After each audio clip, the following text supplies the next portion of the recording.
So with the success of the first Scream video on my channel, I decided, hey, why not run it back? But this time we'll start from the beginning. And I'm gonna be completely honest with y'all. I have not seen Scream 1. My bad, bro, my fault. In fact, I've only seen Scream 5 and 6. And the only reason I know who Ghostface is because of Scary Movie.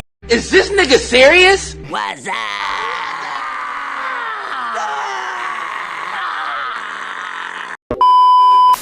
Yeah, please don't flame me in the comments, but I finally watched the first one and I'm ready to talk about it. Let's get it. We start the movie off with our girl Casey picking up the phone from a random person. They called asking who this is, and Casey tells them that they have the wrong number and she hangs up. The same person calls again to apologize and she hangs up on his ass again. And bro, this nigga calls again talking about some, why don't you want to talk to me? Like bro, Weird. Buddy, you're weird. and instead of ending the call again, she ends up having a full-on conversation with the random dude. Shit is crazy. This weirdo called like 3 whole times and she still ain't blocked the number. They start talking about their favorite scary movies and eventually the guy over the phone asks if she has a boyfriend. And she says no. Remember that. You never told me your name. Oh my god, why do you want to know so bad? Because I want to know who I'm looking at. And now she finally starts to realize that she should be scared right now and she hangs up the phone. He calls again, she hangs up, as she should. He calls one more time, standing on business.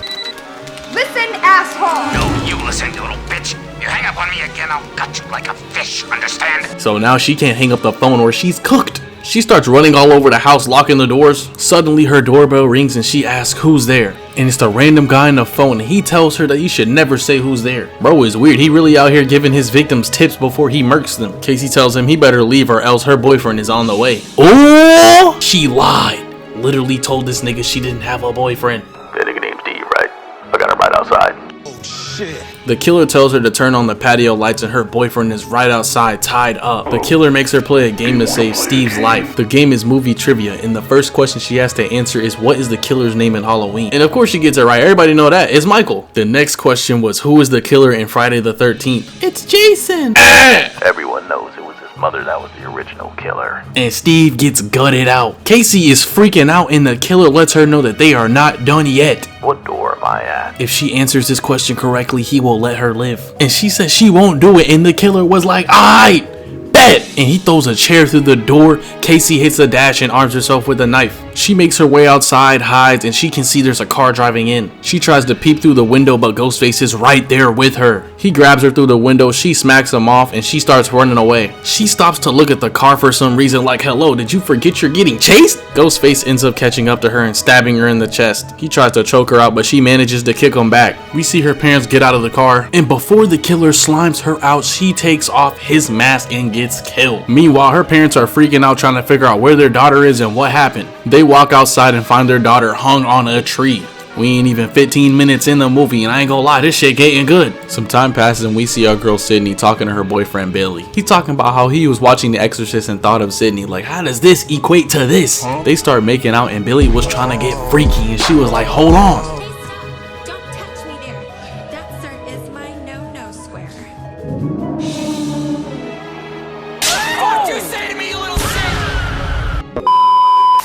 He leaves and we cut to the next day at school. There's police and news people all over the place. Sidney's friend Tatum tells her what happened to Casey, and she also tells her that the police are interrogating the entire school. Sidney gets her name called to get interrogated. Some time passes and we see Sidney chilling with her friends and boyfriend, and they're all talking about the way Casey got slimed out. And Stumacher, aka Shaggy, weird ass was explaining how to gut someone like my guy.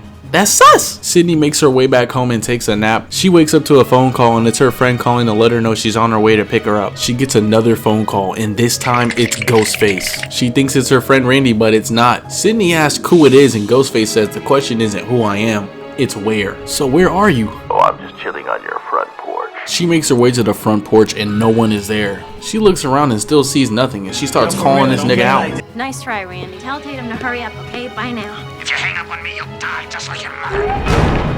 She runs back into her house and locks the door, and before she could even turn around, Ghostface sneaks her ass. She weaves the knives and gets knocked into the ground, but she ain't finna make this easy. She kicks Ghostface, making him stumble onto the ground, and Ghostface recovers before her and gets on top. He bashes her head in and goes for the final blow, but she kicks him and heads for the door, but there's just one thing. She locked the damn door. Ghostface tries to get her, she weaves and heads for the stairs. Sidney breaks the absolute shit out of Ghostface's ankles, moving like Kyrie. Get well soon, King. But come on, bro.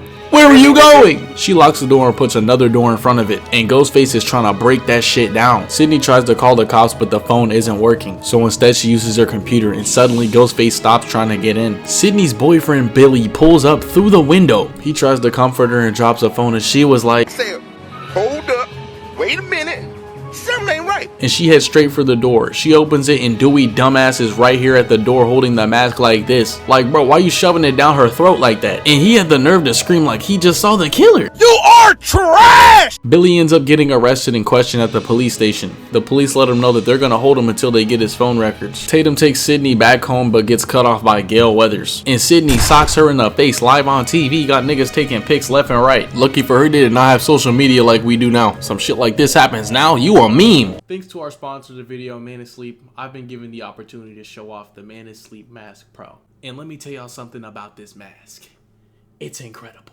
All this light around me, I can't see it at all. I feel like I'm in pitch black darkness right now. The Man is Sleep Mask Pro is very comfortable. It's made for all types of sleepers, including side sleepers like myself.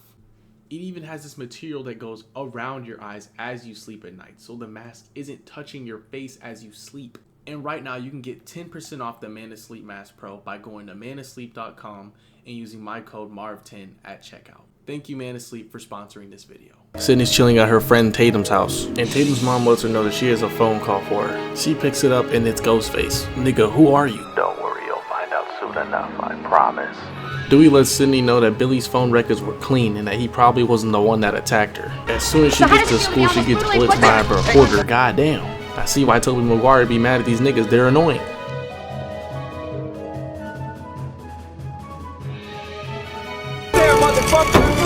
Get out of the way! Sidney pulls up on Gale and gets on her for writing a book about her mother's murder.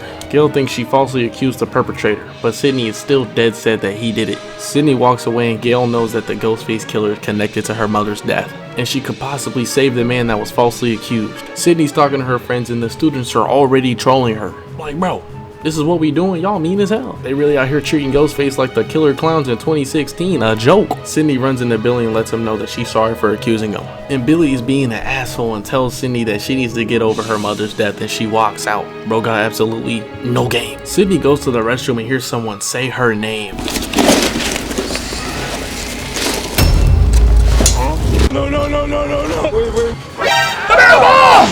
Now after doing extensive research, I'm sure that this is just a prankster and not the actual Ghostface. He doesn't even have a knife, but he is a weird ass nigga. First of all, how long was he camping in the girls' restroom? Public bathrooms 9 times out of 10 smell like straight ass, especially high school. Boy or girl, it don't matter. Second, why does this nigga not get caught? She literally runs out the bathroom and we never see him again. She couldn't have turned around and been like, oh, there's a nigga in the girls' restroom camping dressed as the killer. I still can't believe bro basked in the possible scent of ass for who knows how long for a failed prank. Ghostface. The school announces that the police department is putting the whole city on a curfew. We see the principal still at school after everyone has already left, and he can tell that something is off.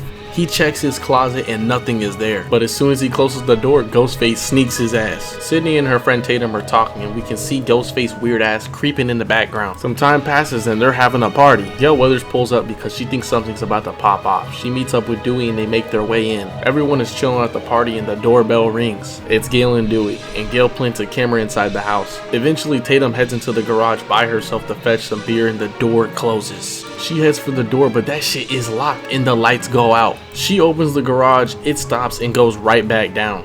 That nigga Ghostface closed it. And Tatum was like, is that you, Randy? Ain't this like the second time they blame Randy? Why y'all keep blaming Randy? Tatum tries to back away and Ghostface cuts her. And she starts moving. Peep game. She slams the fridge door in his face, heads for the door but can't open it. She sees Ghostface recover and she heads straight towards the bottles. She chucks 2 with precise aim, not one missed. He straight lines her and she trips that nigga. Oh yo, she moving. She goes straight for the pet door in the garage and tries to make her way through, but Ghostface gets up and opens the garage door and she gets slimed out. She might have got slimed out, but she was out here moving like prime Bron. It was incredible. The party's finally over and Billy wants to talk to Sidney one-on-one. They make up and Sidney was like, hey, let's smash. While they're freaking, everyone downstairs is chilling watching a movie. They get a phone call and find out somebody slimed out the principal and left the body on the football field. And these niggas like, oh, Let's go to the football field to the killer's last murder scene. These kids are weird and stupid. Gale and Dewey find Sidney's dad's car in the forest, and the police have been trying to locate bro the whole movie. So they know something is up and they head back to the house. Sidney and Billy finish freaking, and Sidney still finds Billy a little sus. And he asks her what he needs to do to prove that he's not the killer. Ghostface quickly slimes his ass out, and Sidney starts playing Dead by Daylight. She jumps over the bed, she locks the door, starts running, and gets cut off. She runs again and slams Ghostface's head in and eventually barricades a door. She makes her way through the window, and as soon as she screams for help, she gets grabbed. Ghostface saw her struggling, was like, I bet, and just drops her. And she gotta have Batman levels of plot armor, because there's a boat sitting right outside and she lands on it, and it got a cushion too. She should have went splat.